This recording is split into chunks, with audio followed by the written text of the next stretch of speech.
আজকে আমি তোমাদের সাথে শেয়ার করব দুর্গাপুজোয় পরার মতো একটা ব্যাঙ্গেলসের সেট। মেটেরিয়াল ডিটেলস মোটামুটি এখানে একটা আছে। সবার আগে আমি এখানে ব্যাঙ্গেলসের বেস নিয়েছি আর কাপড়ের টুকরো কেটে নিয়েছি লম্বা করে, একটা সাইড দিয়ে লম্বা করে কেটে নেবে। মোটামুটি তোমাদের 45 to 60 সেন্টিমিটার মতো লেগেই যায়। সবার আগে আঠা দিয়ে শুরু করব এবং তার আগে আমি ব্যাঙ্গেলসের একটা সাইড ধরে একটুখানি লম্বা করে মুড়ে নিয়েছি। আমি এখানে দেখিয়েছি দেখো, যাতে সুতো ওঠার প্রবলেমটা না হয়।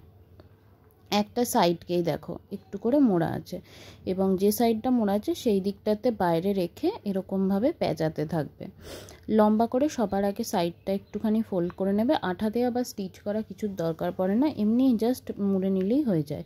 তারপরে সেটাকে খেয়াল রেখে মুড়তে মুড়তে যেতে হবে। এতে ফিনিশিংটা অনেক ভালো পাবে। শেষ করার সময়ও এইখানে একটা সাইড তো মোড়া আছে, আর একটা সাইডকে এরকমভাবে মুড়ে নেবে, দিয়ে কেটে নেবে। তারপর গ্লু অ্যাপ্লাই করবে আর পুরো সাইডটা ধরে এটাকে বন্ধ করে দেবে। তাহলেই তোমার ব্যাঙ্গেলসটা রেডি হয়ে যাবে। এইভাবে আমি আরও তিনটে ব্যাঙ্গেলস, টোটাল 4টে ব্যাঙ্গেলস আমি পেঁচিয়ে নিয়েছি।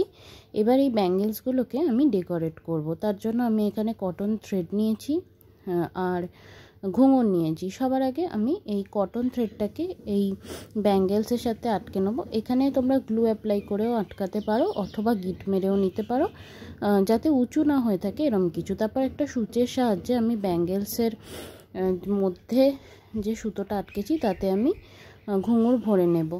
তার আগে 3-4টে প্যাঁচ আমি দিয়ে নিচ্ছি। তারপর আমি একটা ঘুঙুর ভরছি। প্রতিটা ঘুঙুরের মাঝখানে সমান ডিস্টেন্সটা রাখবে, অর্থাৎ কটা করে প্যাঁচ দিচ্ছ প্রত্যেকটা ঘুঙুর শুরু করার আগে এবং শুরু করার পরে সেটা গুনে নেবে। আমি এখানে 5টা করে রাউন্ড এরকমভাবে প্যাঁচ দিয়েছি সুতোর, আর তারপর একটা একটা করে ঘুঙুর লাগিয়েছি। এইভাবে করতে করতে যেতে হবে। এইখানে আমি 2 নম্বর ঘুঙুরটা লাগাচ্ছি, তারপরে আবার আমি পেঁচাবো। আমি চুড়িটার একটা সাইডেই লাগিয়েছি, তোমরা চাইলে এরকমভাবে আরও আরেকটা সাইডে লাগাতে পারো কিংবা ছড়িয়ে ছড়িয়েও লাগাতে পারো। এখানে আমি ব্ল্যাক কালারের সুতো ইউজ করেছি, তোমরা যে কোনো কালার ইউজ করতে পারো। যে কম্বিনেশনে করতে চাইছো সেই কম্বিনেশনে করতে পারো। যদি জুট দিয়ে করতে চাও সেম প্রসেস জুটেও করতে পারো, অর্থাৎ একইভাবে ঘুঙুর ভরে ভরে করতে পারো। আমার 5টা ঘুঙুর ভরা হয়ে গেছে। এরপর এন্ড করার জন্য আমি সুতোটাকে কেটে নেব। কেটে নিয়ে একটুখানি এখানে গ্লু অ্যাপ্লাই করে বন্ধ করে দেবো, আর এই গ্লুটা শুকানো পর্যন্ত অপেক্ষা করব। আমার চুড়িটা রেডি হয়ে গেছে। একইভাবে আমি আর একটা চুড়িকেও বানিয়ে নিয়েছি এরকম, আর দুটোকে আমি এমনি রেখেছি। এরপরে আমি একটা মোটা ব্যাঙ্গেলস পেঁচাবো। তার জন্য আমি একইভাবে কাপড়ের একটা সাইড মুড়ে নিয়েছি আর লম্বা করে কাপড়টা কেটে নিয়েছি। এখানে আমি এটাকে আঠা অ্যাপ্লাই করে বসিয়ে নেব। তারপরে আস্তে আস্তে করে চুড়িটাকে পেঁচাতে থাকবো। ছোট চুড়ি পেঁচাও কি মোটা চুড়ি পেঁচাও, যে চুড়ি পেঁচাও না কেন শুরু আর শেষের সময় আঠা দিলেই হয়ে যায়। পুরো চুড়িতে আঠা দেওয়ার কোনো প্রয়োজন নেই। অল্প অল্প করে পেঁচাতে থাকবো আস্তে আস্তে। চুড়ি পেঁচানো খুব সোজা ব্যাপার, যে কেউ করতে পারে আর খুব তাড়াতাড়িও হয়ে যায়। শেষ করার সময়ও আমি একইভাবে শেষ করব, অর্থাৎ ফোল্ড করে নেব, দুটো সাইডকে ফোল্ড করে নেব আর তারপরে আঠা অ্যাপ্লাই করব, আর তারপরে এটাকে আটকে দেবো আর এক্সট্রা যে পিসটা থাকবে সেটাকে কেটে দেবো পেছন দিকে নিয়ে গিয়ে। সবসময় চুড়ি এন্ড করার সময় পেছন দিকে নিয়ে গিয়ে এন্ড করবে। হয়ে গেছে, এবার শুকনো পর্যন্ত অপেক্ষা করবে। এরপরে আমি আবার এখানে থ্রেড নিয়েছি, তারপরে আঠা অ্যাপ্লাই করে থ্রেডটা আমি এখানে আটকে নিয়েছি। আগেরটা আমি কিভাবে আঠা না অ্যাপ্লাই করে আটকাবে সেটা দেখিয়েছিলাম, এখানে আমি আঠা অ্যাপ্লাই করে কিভাবে করবে সেটা দেখিয়ে নিচ্ছি। এবার আমি এখানে কয়েকটা প্যাঁচ এরকমভাবে পেঁচিয়ে নেবো। আমি এখানে কটন যে ডলি সুতো হয় সেটা ইউজ করেছি, তোমরা অ্যাঙ্কার সুতো ইউজ করতে পারো অথবা ডলিও ইউজ করতে পারো।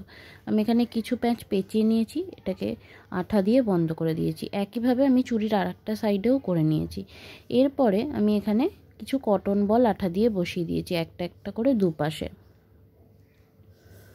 আর তারপরে আমি কিছু ভাঙা কড়ি নিয়েছি, আর ভাঙা কড়িটাকেও আমি বসিয়ে দেবো আঠার সাহায্যে। ভাঙা কড়ি কিনতে পাওয়া যায় অথবা তোমরা নিজেরাও ভেঙে নিতে পারো, তার প্রসেসও আমার চ্যানেলে করা আছে ভিডিও। এখানে আমি আমার ইচ্ছা মতন ভাবে বসিয়েছি, তোমরা যে কোনোভাবে বসিয়ে এটাকে সাজাতে পারো। আমি 3টে করে বসিয়েছি, 2টো দুদিকে মুখ করে আর একটাকে লম্বা করে। তোমরা চাইলে আরও বেশি বসাতে পারো, কম বসাতে পারো, একদিকে মুখ অন্যদিকে মুখ, ইচ্ছা মতন সাজাতে পারো। একইভাবে আর একটা সাইডেও আটকে দিয়েছি। আমার ব্যাঙ্গেলসটা সারা রাত শুকিয়ে সকালবেলা একদম রেডি হয়ে গেছে, সব আঠা শুকিয়ে গেছে, সব কড়ি আর কটন বলো খুব ভালোভাবে আটকে গেছে। আর সেটটা খুব সুন্দর দেখতে লাগছে রেড হোয়াইট অ্যান্ড ব্ল্যাকের কম্বিনেশনে। 5টার সেট তোমরা এরকমভাবে বানিয়ে নিজেরা দুর্গাপুজোতে স্টাইল আপ করতে পারো। যারা সেলিং পারপাসে বানাও তারা সেল করতে পারো, যে কোনো কালারের বানিয়ে কাউকে গিফটও করতে পারো, দেখতে খুব সুন্দর লাগে। এবং এতে আরও ব্যাঙ্গেলস অ্যাড করে 7টার সেটও করতে পারো বা 9টা।